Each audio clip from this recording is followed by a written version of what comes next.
जय हिंद प्यारे बच्चों, आप लोग कैसे हैं? उम्मीद करता हूं कि अच्छे होंगे और अच्छे नॉलेज लेने के लिए हमारे YouTube चैनल को देख रहे हैं। जी हाँ दोस्तों, जैसा कि पता है कि पिछले कुछ दिनों से आपकी क्लास जो थी ऑफ थी और कल से आपकी क्लास ओपन हो गई है, ऑनलाइन भी। तो चलिए बच्चों, मैं जहां तक आपको पढ़ाया था थोड़ा उससे मैं आगे की ओर और क्लास को लेके चलूंगा। तो अभी आप इस चैनल पर नए हैं तो चैनल को सब्सक्राइब कर दीजिए और अपने दोस्तों को हमारी इस वीडियो को शेयर कर दीजिए। तो जितने भी हमारे प्यारे बायोलॉजी के सुपरस्टार जुड़ चुके हैं सभी को गुड इवनिंग। बिल्कुल बच्चों, एकदम तहलका मचाना है, 2025 को रिकॉर्ड की ओर लेकर आना है, क्योंकि बच्चों हमें बायोलॉजी वाले। तो जी हाँ दोस्तों, अगर आप हमारी क्लास ऑफलाइन करना चाहते हैं तो कल से डायग्राम का प्रैक्टिस होने वाला है और कल से ही बिल्कुल सभी बच्चों को एंजॉय के साथ बायोलॉजी का एंजॉय करने को मिलेगा और बिल्कुल मजे से पढ़ना है बायोलॉजी। तो चलिए एक बार जयकारा बोलते हैं, बोलिए शेर वाली मैया की जय। तो चलिए, भारत माता की जय। तो चलिए, नया हमारा टॉपिक रहने वाला है। टॉपिक है टीकाकरण किसे कहते हैं। ये VVI क्वेश्चन में मैं डालता हूं क्योंकि टॉपिक अपना है, सेम अपना चैप्टर भी चलेगा। तो याद रखिएगा बच्चों, टीकाकरण किसे कहते हैं, किसे कहते हैं। तो बिल्कुल बच्चों, पहला हमारा VVI क्वेश्चन रहेगा टीकाकरण। तो याद रखिएगा, मान के चलिए एक सुई है, सुई में हम दवा को प्रवेश करवाए तो ये हुआ टीका यानी वैक्सीन। जब अपने शरीर में प्रवेश हुआ तो उसे बोलते हैं टीकाकरण यानी वैक्सीनेशन। तो इसमें लिखेंगे और थोड़ा क्वेश्चन को मैं बड़ा कर देता हूं। टीकाकरण किसे कहते हैं? मातृ व शिशु, मातृ व शिशु टीकाकरण में टीकाकरण को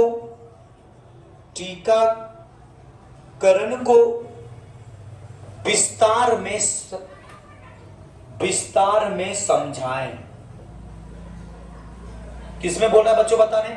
विस्तार में समझाएं। तो इसमें याद रखिएगा कि सबसे पहले इसके बारे में हम लोग जानेंगे। टीका एक प्रकार के निष्क्रिय रोग कारक होते हैं। टीका एक प्रकार का निष्क्रिय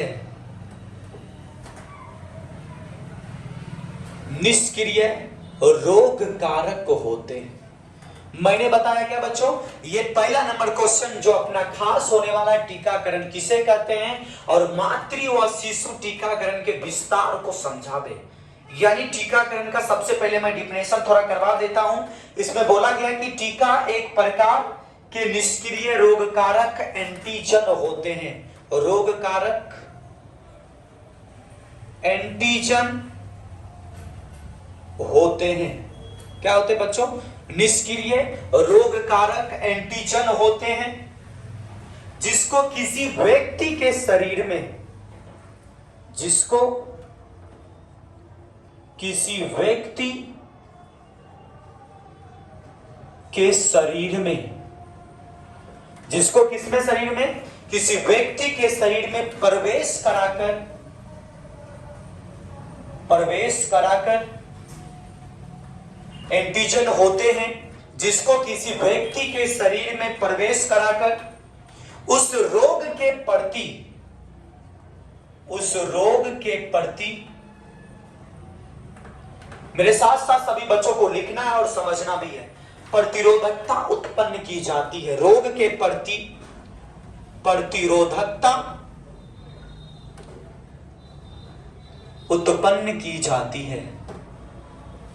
यानी सर कहने का मतलब जो है, वैक्सीनेशन की जब हम क्रिया करते हैं, जब हमें कोई बीमारी होता है, चाहे कोरोना वाला बीमारी हो जाए, चाहे आपका सामान्य जुकाम हो जाए, चाहे आपको थोड़ा सा भी कोई बुखार आ जाए, तो उसमें हम क्रिया किसका करते हैं? वैक्सीनेशन का, सुई का प्रयोग करते हो ना बच्चों। तो इसमें बोला गया है कि टीका एक प्रकार के निष्क्रिय रोग कारक एंटीजन होते हैं।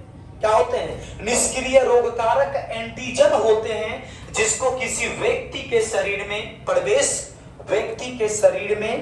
प्रवेश कराकर उस रोग के प्रति प्रतिरोधकता बनाते हैं, यानी कि रोगों से लड़ने के लिए इसे लगाया जाता है बच्चों। जैसे कुछ टीकाकरण की सूची बताता हूं। गर्भवती महिला के अनुसार, गर्भवती महिला में हम थोड़ा सा गर्भवती महिला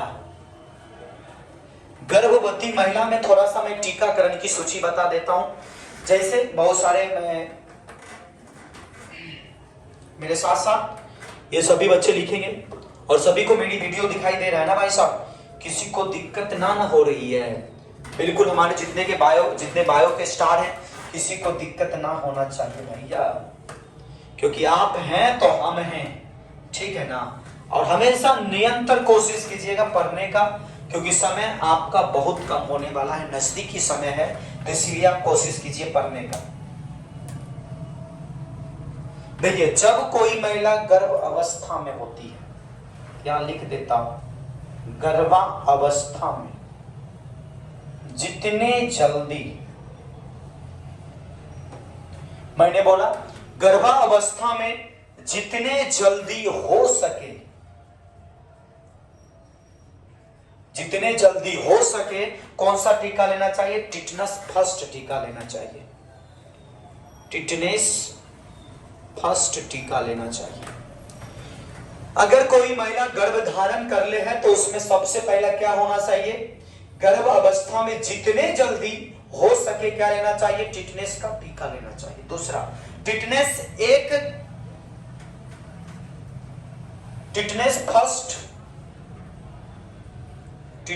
फर्स्ट एक महीने बाद, मैंने बोला टिटनेस फर्स्ट एक महीने बाद टिटनेस 2 बूस्टर टीका लेना चाहिए। टिटनेस 2 बूस्टर टीका लेना चाहिए। जरा आप लोग यहां तक कवर कीजिएगा बच्चों, उसके बाद मैं आपको थोड़ा सा दिखा देता हूं। दिखाऊंगा क्या? टीका कोई दिखाया जाएगा नहीं है ना, ये लिखिएगा। चलिए यहां तक लिखिएगा, ये 2 पॉइंट में करवा देता हूं, उसके बाद अगला जो तीसरा पॉइंट होगा मैं इसको कवर करवा दूंगा थोड़ा सा अलग तरीका से। यहां तक लिखिए, थोड़ा सा मैं देखता हूं क्या आपको दिखाई देता है। दिखाई दे रहा है ना? बिल्कुल आ रहा है ना सबको समझ में? अरे भैया कमेंट भी कर ले, जितने भी जन लाइव हो कमेंट भी कर दो। दिख रहा है ना वो? बिल्कुल। तो मैंने बताया कि टीकाकरण किसे कहते हैं, तो मातृ या क्वेश्चन को समझना है भैया। भैया क्वेश्चन को समझना है, क्योंकि क्वेश्चन हमारे लिए खास होने वाला है।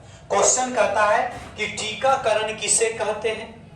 मातृ व शिशु टीकाकरण को विस्तार में समझावे। तो पहला मैंने मातृ के बारे में समझाया है कि गर्भ अवस्था में जितने जल्दी हो सके टिटनस फर्स्ट का टीका लेना चाहिए, जो भी महिलाएं गर्भवती होती है। और वो कौन सा टीका का उपयोग कर सकती है? टिटनेस फर्स्ट का। दूसरा, टिटनेस फर्स्ट एक महीने बाद फिर से कितना? 2 बूस्टर यूज करना चाहिए, 2 बूस्टर टीका का यूज करना चाहिए। तो पहला हमने क्वेश्चन को कवर किया। दूसरा होता है शिशु टीकाकरण को विस्तार में समझाएं। तो बच्चों यहां तक आप लोग स्क्रीनशॉट कीजिएगा, उसके बाद अपनी क्लास को थोड़ा सा और आगे की ओर लेके चलेंगे, ताकि हमारे जितने भी बायो के सुपरस्टार हैं इसे दिक्कतें ना हो, कोई परेशानी ना हो। लिखिए ना, चलिए हो गया बिल्कुल। अब उसके बाद थोड़ा सा अपनी कामयाबी को नियंत्रण आगे बढ़ाएंगे और हमेशा कोशिश करेंगे एक नया चीज सीखने का, ठीक है ना? मिटा दे रहे हैं, बिल्कुल स्क्रीनशॉट लेते रहिए और बिल्कुल हमारे जितने भी बायो के बच्चे हैं सभी बच्चे पढ़ने के लिए इच्छुक रहिए। अब चलिए थोड़ा सा टीका मैं यूज करता हूं, जो कि बच्चों के बारे में बताया गया था। एक टीका का प्रयोग हम लोग सबसे पहले एक तरफ लिखेंगे टीका, और सभी में कुछ ना कुछ होता है, और दूसरा तरफ आयु। टीका तो लगा रहे हैं, लेकिन कितने वर्ष के बच्चों को लगाते हैं ये हमें पता रहेगा तब ना।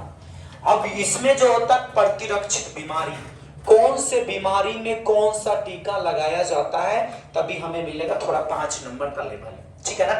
ये टीकाकरण किसे कहते हैं? अगर इस टाइप में से आपका कोई भी क्वेश्चन आएगा ना बच्चों, आप लोग कवर कर सकते हैं, क्योंकि हम आपको बता रहे हैं। पहला टीका का आप नाम सुने होंगे बच्चों, बीसीजी टीका। बीसीजी टीका ये नाम सुने होंगे। और बीसीजी टीका कितने वर्ष को बच्चों में लगाया जाता है? आयु, यानी कहने का मतलब 2 से 6 हफ्ता के बच्चों, 2 से 6 हफ्ता के बच्चों में। अगर नहीं लगाएंगे तो इसे एक बीमारी होता है तपेदिक नामक एक बीमारी, तपेदिक वाला बीमारी में इसका प्रयोग किया जाता है बीसीजी टीका। तपेदिक मतलब होता है जोर से खांसी, सर्दी, बुखार आ जाना, शरीर कांपना, सुंदर होता है, शरीर कांपना होता है, शरीर पूरा कंपन करना शुरू कर देता है, तपेदिक बुखार, शरीर थर थर करना शुरू कर देता है, तपेदिक। दूसरा होता है डीपीटी, डिप्थेरिया वाला मैंने बताया था, डीपीटी। मैं सारा का सारा हिंदी लिख रहा हूं ताकि हमारे जितने भी बायो के सुपरस्टार हैं उसे दिक्कतें ना हो हमारी बात को समझने में। ये लगाया जाता है बच्चों 3 से लेकर 12 हफ्ता वाले, एग्जैक्ट ये जो हफ्ते 3 से लेकर कितने हफ्ते, 12 हफ्ते। तो इसमें किसमें लगाया जाता है बच्चों, डिप्थेरिया, डिप्थीरिया, काली खांसी, डिप्थेरिया, मैंने बताया बच्चों डिप्थेरिया, काली खांसी, ये सब में इसका क्या किया जाता है, और आपका टिटनेस भी आ जाएगा इसमें, टिटनेस ये भी इसमें आ जाएगा। तीसरा नंबर जो हमारा होने वाला है खसरे का टीका, खसरे का टीका। ये जो खसरे का टीका होता है ये भी 3 से 12 हफ्ते में लगाया जाता है, और इसमें बीमारी जो होता है खसरा होता है, खांसना उठना ये सब होता है, इसका लक्षण है। उसके बाद बच्चों ये लिख लिया हमने, बिल्कुल बिल्कुल लिखिएगा, बिल्कुल यहां तक लिखिएगा प्यारे साथियों।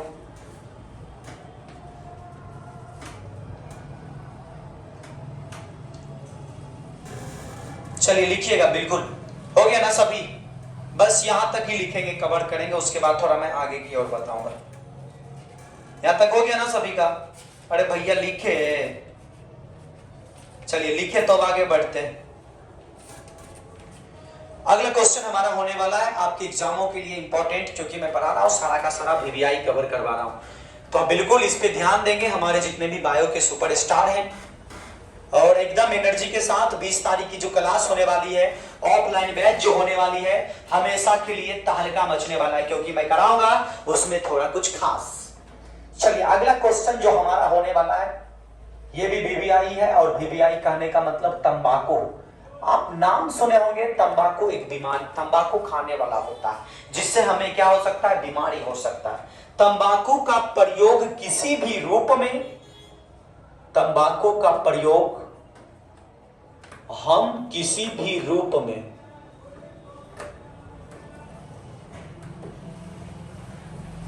तंबाकू का प्रयोग हम किसी भी रूप में स्वास्थ्य के लिए, स्वास्थ्य के लिए, तंबाकू का प्रयोग हमें किसी भी रूप में, हमें रहता तो और अच्छा लगता, तंबाकू का प्रयोग किसी भी, एक मिनट भैया, तंबाकू का प्रयोग किसी भी रूप में स्वास्थ्य के लिए, तंबाकू का प्रयोग किसी भी रूप में, भैया यहां थोड़ा गलत है, तंबाकू का प्रयोग किसी रूप में, अब ठीक है यहां से, तब ना लगा कि ये गलत लग रहा है। तंबाकू का प्रयोग किसी रूप में स्वास्थ्य के लिए हानिकारक है, स्वास्थ्य के लिए हानिकारक है, समझाएं। ये क्वेश्चन भी बन सकता है आपके एग्जाम के लिए, तो याद रखिएगा। पहला क्वेश्चन जो हमारा है, तंबाकू को चबाने से मुख का कैंसर हो जाता है। पहला हमारा पॉइंट रहेगा कि तंबाकू को चबाने से मुख का कैंसर हो जाता है। मैंने बोला बच्चों, तंबाकू को चबाने से क्या हो जाता है, मुख का कैंसर हो जाता है। दूसरा, तंबाकू में उपस्थित एल्केलॉइड, तंबाकू में उपस्थित एल्केलॉइड, तंबाकू में उपस्थित एल्केलॉइड निकोटीन रक्तचाप तथा, निकोटीन आपको पता है ना, निकोटीन पाया जाता है, रक्तचाप तथा, निकोटीन रक्तचाप तथा हृदय की धड़कन गति को, हृदय की धड़कन की गति को बढ़ा देता है। हृदय की धड़कन की गति को क्या करता है?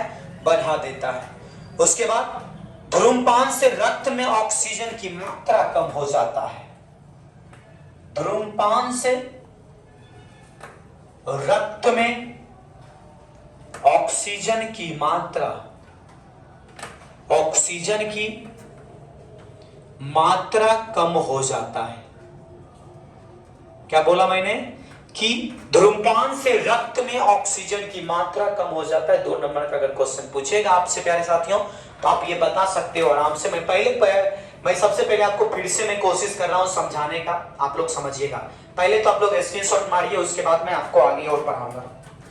स्क्रीनशॉट मारिएगा सभी बच्चे, जितने भी हमारे बायोलॉजी के सुपरस्टार अभी हमें देख रहे हैं वो सभी बच्चे स्क्रीनशॉट लेंगे, तभी मैं आगे बढ़ाऊंगा। तो बच्चों कहने का मतलब होता है हमारा क्वेश्चन हमारे लिए खास होने वाला एग्जामों के लिए।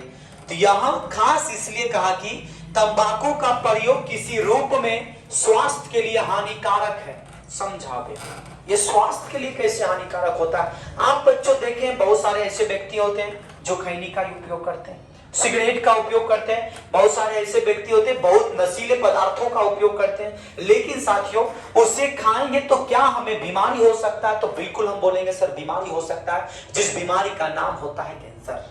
टेंशन लोगे तो कैंसर होवे करेगा, इसीलिए टेंशन ना लेना है, ना कैंसर को अपने घर में जन्म देना है। इसीलिए आप देखे होंगे बहुत सारे, ठीक है ना, बहुत सारे व्यक्ति हमेशा खैनी का प्रयोग करते हैं। तो खैनी नहीं खाना चाहिए क्योंकि खैनी में निकोटीन नामक एक पदार्थ पाया जाता है जो हमारे रक्तचाप में, रक्तचाप मतलब क्या होता है? हार्ट बीट, यानी कि हृदय की गति को क्या कर देता है? धीमा कर देता, बढ़ा देता है ना, बढ़ा देता है, धड़कनें तेज हो जाती है। आप यहां से अगर फर्स्ट फ्लोर पे, सेकंड फ्लोर, थर्ड फ्लोर जाते जाते आप हफ्सियान हो जाओगे, परेशान हो जाओगे, आप चढ़ नहीं पाओगे। ये हमें कहा जाता है रक्तचाप। भैया आपका रक्तचाप बढ़ जाएगा, ऑटोमेटिक है, आप परेशान हो जाओगे ना दौड़ते दौड़ते, ये इसमें कहा जाता है। इसलिए जो भी हमारे प्यारे साथियों अगर खाते हैं खैनी तो खाना छोड़ दीजिए, क्योंकि आपके लिए आपका माँ बाप इंतजार कर रहे हैं। ये खैनी मत खाइए बच्चों, क्योंकि आपके लिए आप में हो सकता है कैंसर।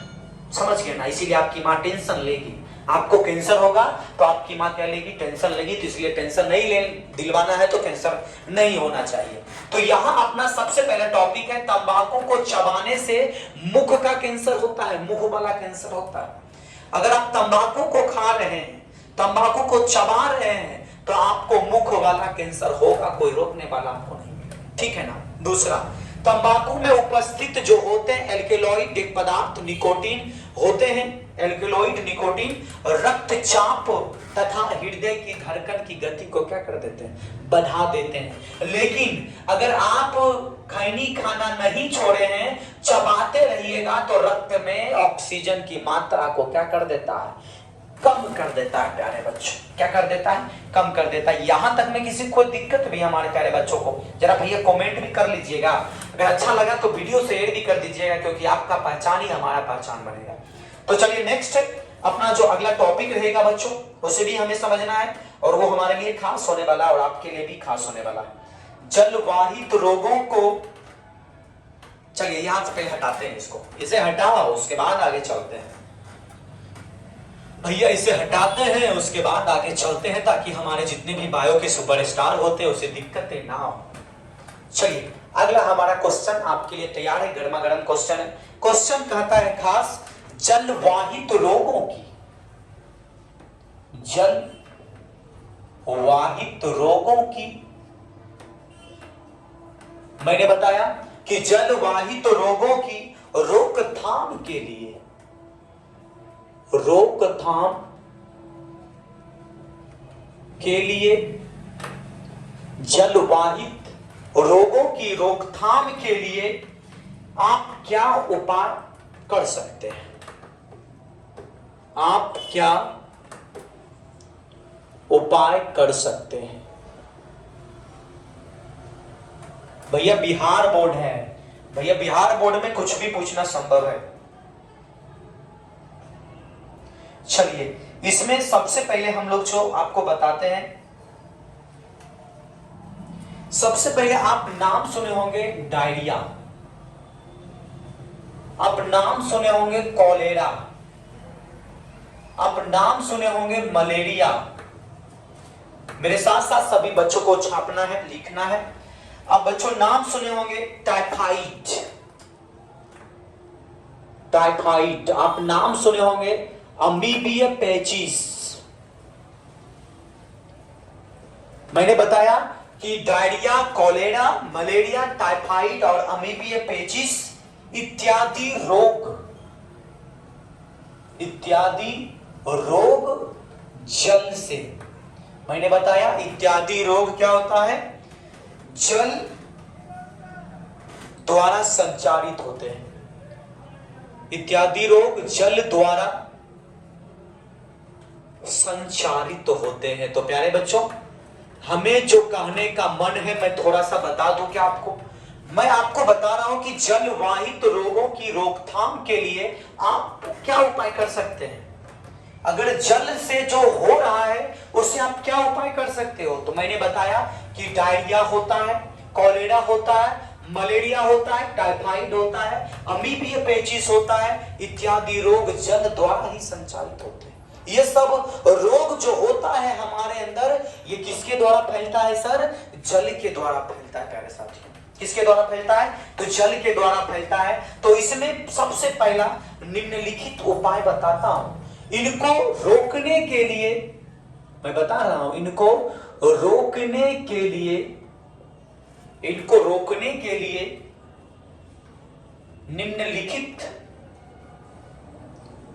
निम्नलिखित उपाय किए गए हैं। क्या किए गए बच्चों, निम्नलिखित उपाय किए गए हैं। हमारे प्यारे जितने भी बायो के सुपरस्टार हैं, बिल्कुल समझ में आ रहा है ना बच्चों। बिल्कुल, मैं आज उतना जोर से भी नहीं आपको बोल रहा हूं जो कि आपको समझ में नहीं आवे। मैं फास्ट भी नहीं बोल रहा हूं, ठीक है ना, मैं धीमे धीमे बोल रहा हूं। आपका ही फेवरेट था कि सर आप थोड़ा स्लो और बोलते ना तो मजा आता आपका क्लास करने में। कुछ ऐसे बच्चे, आज मैं ऑफलाइन गया था बलिया पढ़ाने, वहां 11th वाला बच्चा एक बात बोला कि सर आप कितना भी देर पढ़ाते हैं हमको नींद नहीं लगता है, हमको मजा आता आपका क्लास करने में। सच में क्या ऐसा होता है? हाँ, पता नहीं, ये आपका दुआ है कि हम यहाँ तक अभी हैं, आप हैं तो हम हैं। तो मैं बार बार यही कहता हूं, निम्नलिखित उपाय में बच्चों पहला हम पॉइंट आपको समझा रहे हैं। पहला पॉइंट कहता है पीने के पानी की स्वच्छता पर ध्यान देना चाहिए। पीने की पानी पर स्वच्छता रूप से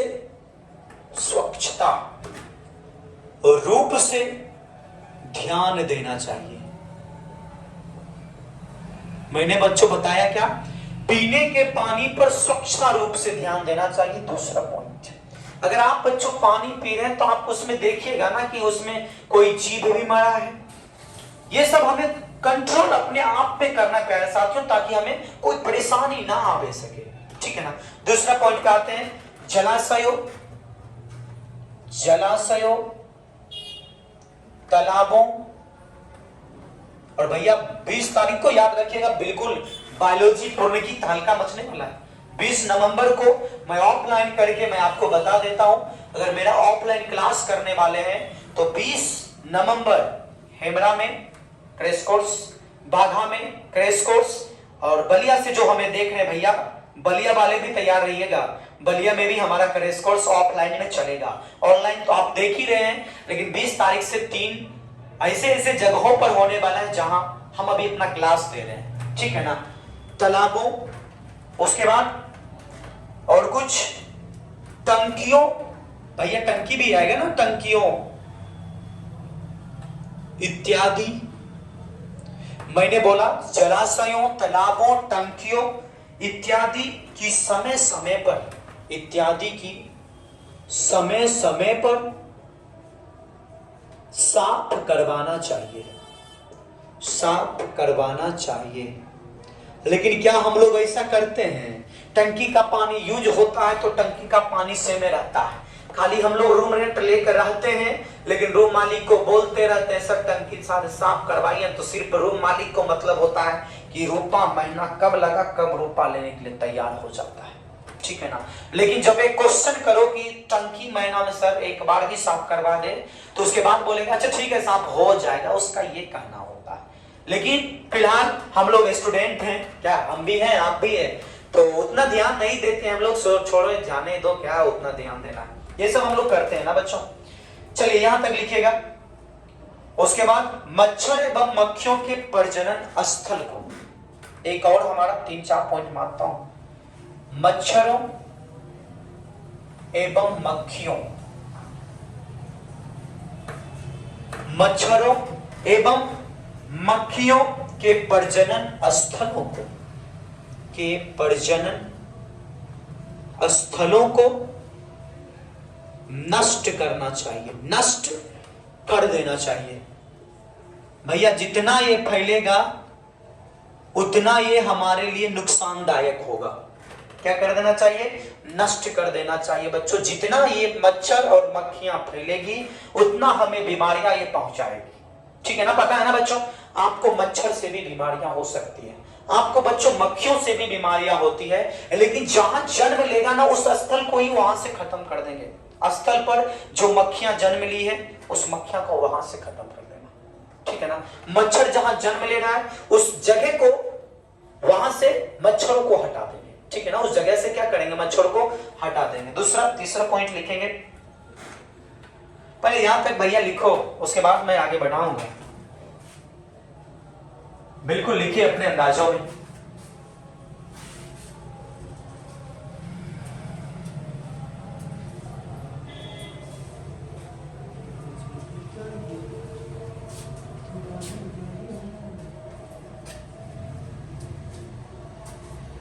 लिख लिए ना बच्चों, बिल्कुल। चलिए नेक्स्ट हमारा इसी के अंतर्गत मैं एक आध पॉइंट और कवर करवा देता हूं। चौथा नंबर पॉइंट पर हम आते हैं। इसमें हम लोग लिखेंगे बच्चों, मच्छरों की वृद्धि रोकने के लिए, अगर मच्छर बढ़ रहा है तो लिखेंगे मच्छरों की वृद्धि रोकने के लिए। भैया मच्छर की संख्या बढ़ रहा है अभी भी, आपको पता है। मच्छरों की वृद्धि बढ़ने के लिए, वृद्धि रोकने के लिए नालियों, नाला नाम सुने हो ना, जहां गंदगी वाले पानी होते हैं वहां का,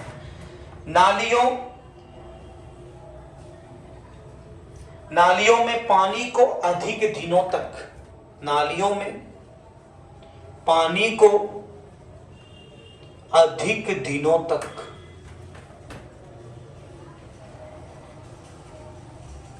मच्छरों की वृद्धि रोकने के लिए नालियों में पानी को अधिक दिनों तक क्या करना चाहिए, रोकने नहीं देना चाहिए, ऐसे लिखते हैं, रोकने नहीं देना चाहिए। क्या करना देना नहीं चाहिए बच्चों, रुकने नहीं देना चाहिए। यहां तक लिखिएगा।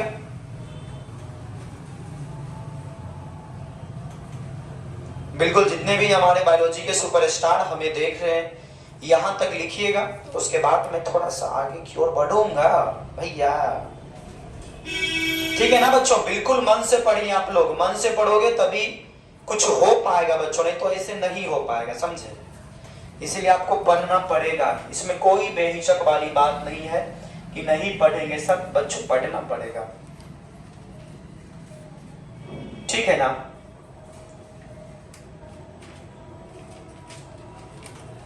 चलिए यहां तक लिखिएगा।